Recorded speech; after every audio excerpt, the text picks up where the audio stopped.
Hola, queridos amigos. Bienvenidos a una nueva sesión de Palabras Mayores de Vida en Plenitud. Los saluda desde Medellín Luis Fernando Macías. En la sesión de hoy vamos a ir a la base de la creación. Vamos a ver una pequeña presentación en la que estaremos comparando a partir de un mismo motivo literario el lenguaje de la narrativa y el lenguaje de la poesía. Vamos a ver para esto un cuento de los hermanos Grimm que tiene varias traducciones: la edad, las cuatro edades del hombre, las cuatro edades, según la época y el país en que se haya traducido. Y vamos a ver un poema eh, que nos narra el mismo, que nos presenta el mismo motivo del cuento para que comparemos las diferencias de los lenguajes. Una vez terminada esta primera parte de las diferencias entre los géneros de la poesía y del cuento, o el género poético y el género narrativo, vamos a ver los componentes básicos de los géneros literarios. Vamos a tratar de responder a la pregunta: así como para una casa, la base de la construcción, de la estructura que la constituye, es un ladrillo, ¿cuál es ese componente mínimo para un poema, para un ensayo, para un cuento? Es decir, los cuatro géneros fundamentales: narrativa, poesía, teatro y ensayo. ¿Cuál es ese componente mínimo? Esto nos va a ayudar en el momento de la creación a saber con qué tenemos que trabajar. Así, para construir una casa necesitamos los ladrillos. Para construir un cuento o un poema, ¿qué necesitamos? Espero que en esta presentación ustedes encuentren la respuesta a esta magnífica pregunta que ayuda mucho en el momento de la escritura. Eh, Les recomiendo mirar varias veces esta presentación, si es posible que la tengan grabada, sería muy plausible porque a partir de la repetición vamos a lograr un mejor resultado. Vamos entonces a compartir la pantalla para iniciar nuestra presentación y vamos a ver los componentes mínimos de los géneros literarios. Acomodo en una esquinita el cuadro donde estoy yo y empezamos. Dice así: la edad. Cuento de los hermanos Grimm. Cuando Dios creó el mundo y quiso determinar a todas las criaturas su tiempo de vida, llegó el asno y preguntó: Señor, ¿cuánto tiempo voy a vivir? 30 años, contestó Dios. ¿Estás de acuerdo? Ay, Señor, contestó el asno, eso es mucho tiempo. Piensa en mi trabajosa existencia: cargar pesos de la mañana a la noche y llevar sacos de grano al molino para que otros coman pan, animados solamente con palos y patadas. Perdonadme una parte de ese tiempo tan largo. Entonces Dios se apiadó y le regaló 18 años. El asno se fue consolado y apareció el perro. ¿Cuánto tiempo voy a vivir? Perdón, ¿cuánto tiempo quieres vivir? Le dijo Dios. Al asno le parecen mucho, 30 años, pero tú estarás contento con ellos. Señor, contestó el perro, ¿es esta tu voluntad?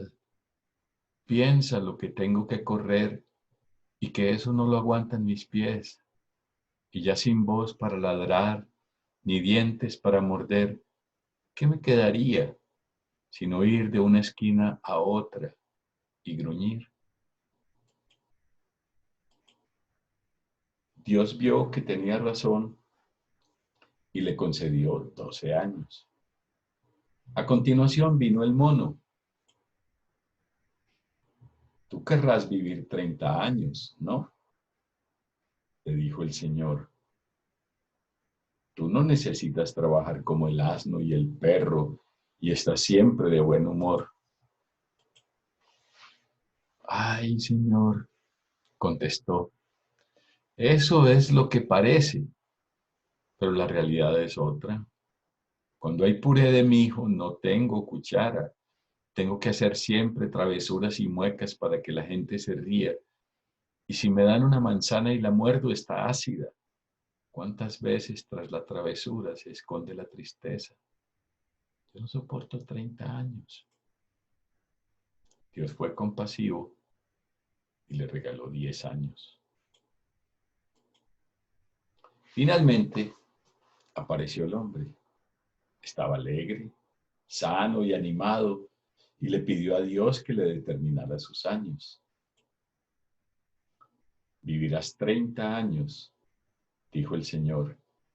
¿Te bastan? ¿Qué tiempo más corto? Gritó el hombre.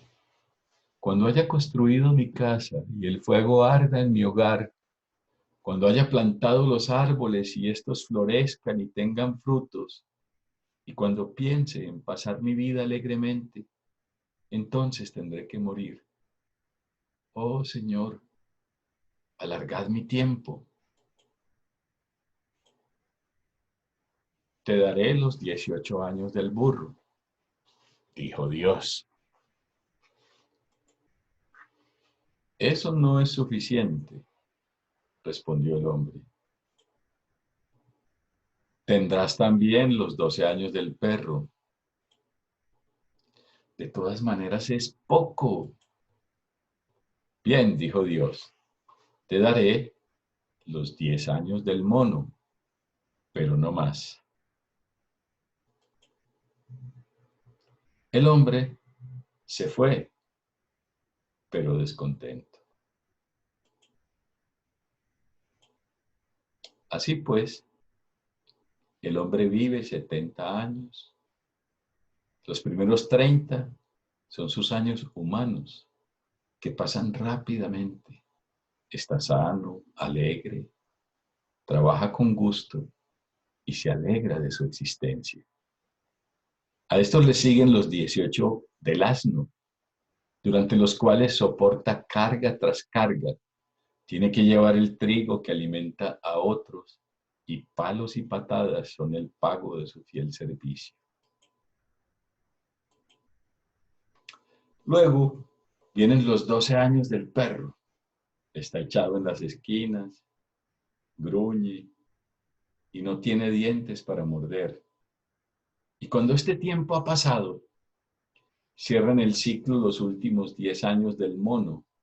Entonces el hombre anda mal de la cabeza, un poco oído, hace cosas chistosas y se convierte en la burla de los niños. Bueno, hasta ahí tenemos las 4 edades del hombre o la edad o las 4 edades de los hermanos Grimm, un cuento de tradición oral. Veamos este poema de John Keats. Su título, Las estaciones humanas. Yo quiero que al leer este poema, ustedes estén atentos al lenguaje del cuento. Advierto que el motivo sustancial es el mismo del cuento, de alguna manera una metáfora de las edades del hombre, pero el lenguaje, el ritmo, la entonación van a establecer las diferencias. Esas diferencias determinan la poesía en comparación con la prosa, o el lenguaje de la poesía en comparación con el lenguaje de la narrativa. Las estaciones humanas, John Keats, dice así: 4 estaciones colman la dimensión del año. 4 estaciones obran en la mente del hombre. Su intensa primavera, cuando la fantasía recoge en su amplio seno todo lo que es belleza. Su verano, en que gusta rumiar plácidamente ideas juveniles como alimento dulce de primavera. Y estos ensueños le aproximan lo más cerca del cielo. Tranquilas ensenadas, tiene el alma en su otoño, cuando, desocupado, cierra el hombre sus alas, contento ante la vista de las brumas, y deja pasar inadvertidas las cosas bellas, como cuando fluye un arroyo junto a su puerta, y tiene su invierno deformado, pues su naturaleza mortal así lo exige.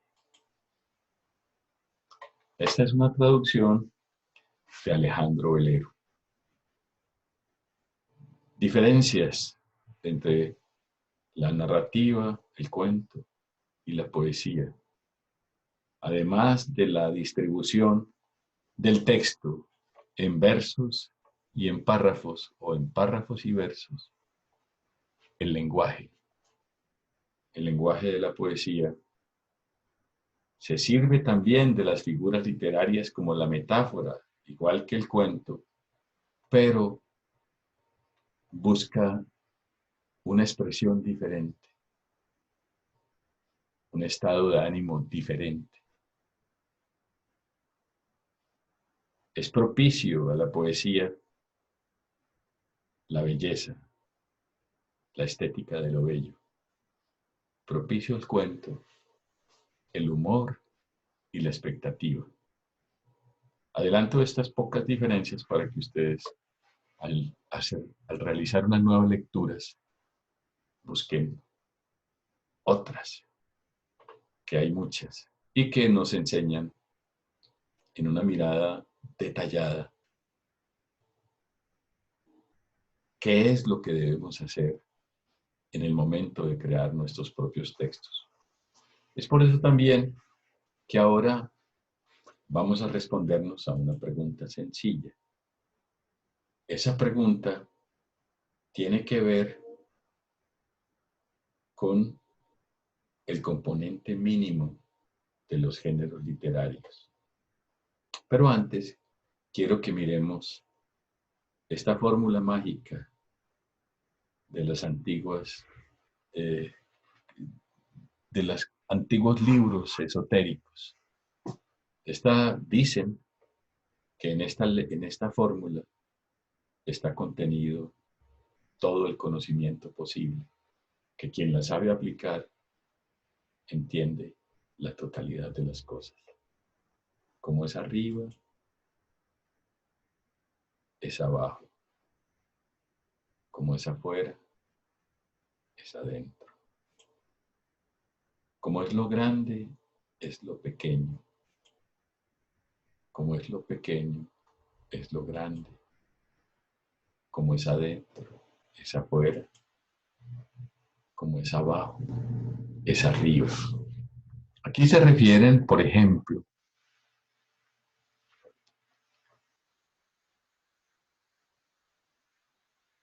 voy a poner un ejemplo sencillo. Un médico, para saber qué sucede en el interior del organismo, se fija en los signos vitales. Y entonces, si tiene un dolor en un lugar,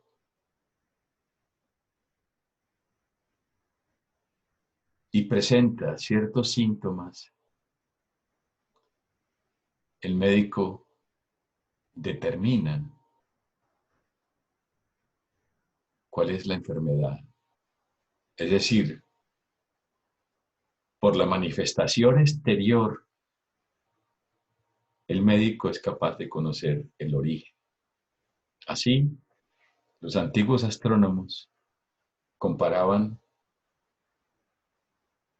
el hombre microcosmos con el cosmos y buscaban la solución a las grandes enfermedades en la constitución de los planetas y en la relación de la posición de los planetas con las fechas importantes de los hombres. Dejo esa comparación, esa fórmula mágica, como para que se aplique también a la comparación entre los géneros literarios, lo que vamos a ver a continuación. Según el significado literal, contar es enumerar, como si uno pudiese apresar mediante la enumeración el todo.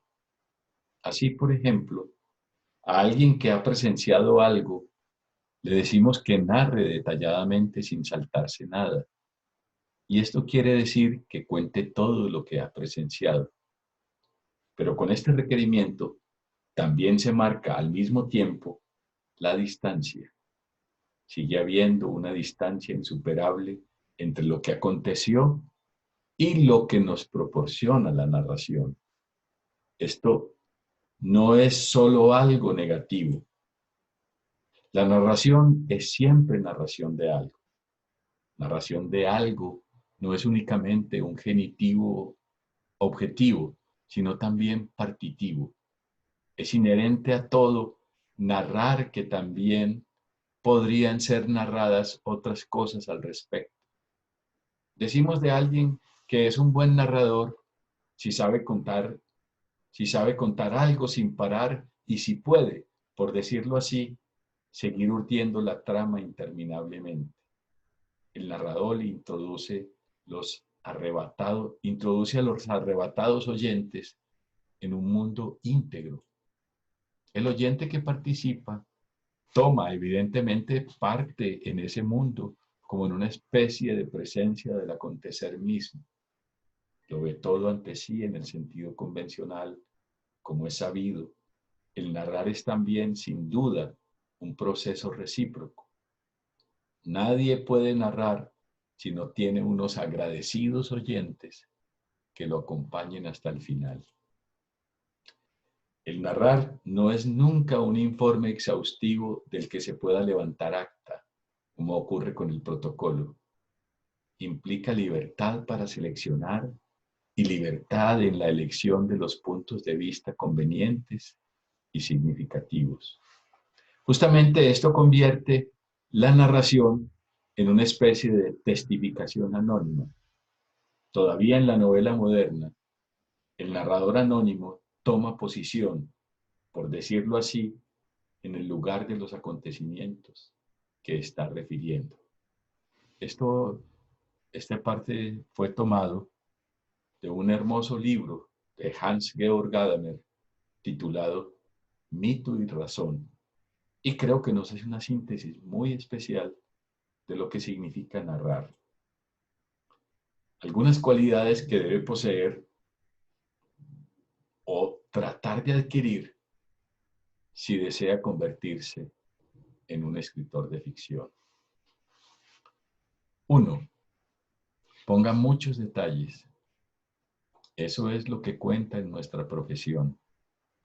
Los detalles insignificantes, como por ejemplo, que se le había roto el cordón del zapato izquierdo, o que una mosca se posó en el borde de su copa durante el almuerzo, o que el hombre con quien estaba hablando tenía un diente partido. 2. Debe tener una imaginación viva. 3. Debe ser capaz de escribir bien. Con eso quiero decir que debe ser capaz de hacer que una escena cobre vida en la mente del lector. 4. Debe tener resistencia. Dicho de otro modo, debe ser capaz de seguir con lo que hace sin dejarse, sin darse jamás por vencido, hora tras hora, día tras día, semana tras semana y mes tras mes. 5. Tiene que ser un perfeccionista. Eso quiere decir que nunca debe darse por satisfecho con lo que ha escrito hasta que lo haya reescrito una y otra vez, haciéndolo tan bien como le sea posible. 6. Debe poseer una gran autodisciplina. 7. Es una gran ayuda tener mucho sentido del humor. 8. Debe tener cierto grado de humildad. El escritor que piense que su obra es maravillosa, lo pasará mal. Estas, digámoslo, consejos o cualidades del escritor fueron tomadas de Roald Dahl, el autor de Charlie y la fábrica de chocolate, o James y el melocotón gigante, o los cuentos perversos. Bueno, un gran escritor, el Super Zorro, Matilde, cuyas obras han sido llevadas al cine. Escritor para grandes y para chicos. Uno de los grandes narradores del siglo XX, Roald Dahl. Vamos entonces con la pregunta que habíamos anunciado desde el comienzo. Es un cuadro muy sencillo. ¿De qué están hechos los géneros? Entonces hacemos un cuadro género versus materia. Es decir, ¿de qué se compone la poesía? La respuesta, de imágenes. Esto nos permite definir el poema como una o más imágenes en un texto constituyen un poema. Misma pregunta, ¿de qué se compone el ensayo? Respuesta, ideas y conceptos. Estas ideas y estos conceptos constituyen las tesis, las hipótesis y los argumentos que corroboran las hipótesis o que justifican las tesis. Género teatro, ¿de qué se compone una obra de teatro? De escenas, y en las escenas hay diálogos. Los diálogos, que también pueden ser monólogos, constituyen entonces la base del teatro. Es por eso que el teatro es un género tan completo, porque en los diálogos, las personas que hablan en sus parlamentos pueden traerlo a base de imágenes o pueden traerlo a base de ideas y conceptos o pueden narrar hechos o acontecimientos. Y por último, ¿de qué está hecha la narrativa? Miren que en la narrativa distinguimos el relato, el cuento, la crónica, la novela, y decimos que el componente mínimo son los hechos los acontecimientos. Esto nos da una relación estrecha de los géneros literarios con las categorías gramaticales. En las imágenes se pueden privilegiar sustantivos y adjetivos. En las ideas o conceptos se puede, digamos, privilegiar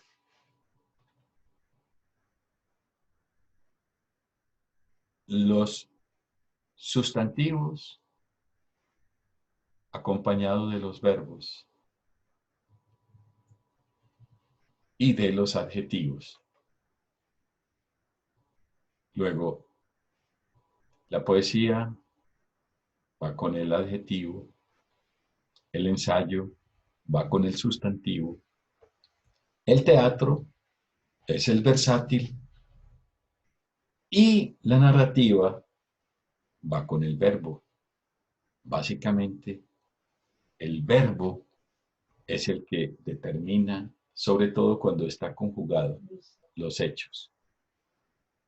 Vamos a continuar entonces ahora para completar esta idea que está en la base de la creación literaria. Vamos a continuar con un cuadro que nos habla de las personas de la narración. Este cuadro es tomado de la teoría del cuento de Enrique Anderson Imber. El cuadro anterior era tomado de El juego como método para la enseñanza de la literatura a niños y jóvenes, el libro de mi autoría que hemos referido en algunas ocasiones en este, más bien del libro El taller de creación literaria, métodos, ejercicios y lecturas, que también hemos mencionado en algunas de las sesiones de trabajo en este mismo lugar. Las personas de la narración. Entonces, veamos que el narrador, hay dos personas de la narración básicamente. El narrador protagonista o el narrador testigo. Digamos que el narrador personaje en comparación con el narrador que no es personaje. Otra manera de decirlo es el narrador que está dentro del texto en comparación con el narrador que está por fuera del texto. Cuando el narrador es personaje, el narrador es un personaje del cuento. Observa la acción desde dentro de la acción misma y narra con pronombres de primera persona. A esto lo llamamos narración en primera persona. Cuando el narrador está por fuera del texto, el narrador no es un personaje del cuento, observa la acción desde fuera de la acción misma y narra con pronombres de tercera persona. Veamos entonces otra pareja de comparaciones. El narrador puede analizar los procesos mentales de los personajes instalándose en la intimidad de ellos. Ese es el narrador omnisciente. El narrador observa desde fuera y solo por las manifestaciones externas de los personajes puede inferir sus procesos mentales. Este es un narrador testigo. Narrador omnisciente versus narrador testigo. Veamos las posibilidades de estos narradores. 1. El narrador protagonista cuenta su propia historia. 2. El narrador testigo es un personaje menor que cuenta la historia del protagonista. 3. El narrador omnisciente cuenta como un Dios que lo sabe todo. Y 4. El narrador cuasi omnisciente cuenta limitándose a describir lo que cualquier hombre podría observar. Esto entonces es ya pensando en el narrador. Decía Mario Vargas Llosa que en la narración, especialmente refiriéndose a la novela, por supuesto también al cuento y a la crónica, al relato, que lo primero que crea un escritor para una novela es el personaje que ha de ser el narrador. Es decir, el narrador es un ser que no pertenece al mundo de los seres vivos, sino que pertenece al mundo de la ficción. Y así sea con la propia voz del autor, ese narrador es un personaje que nos está contando una historia.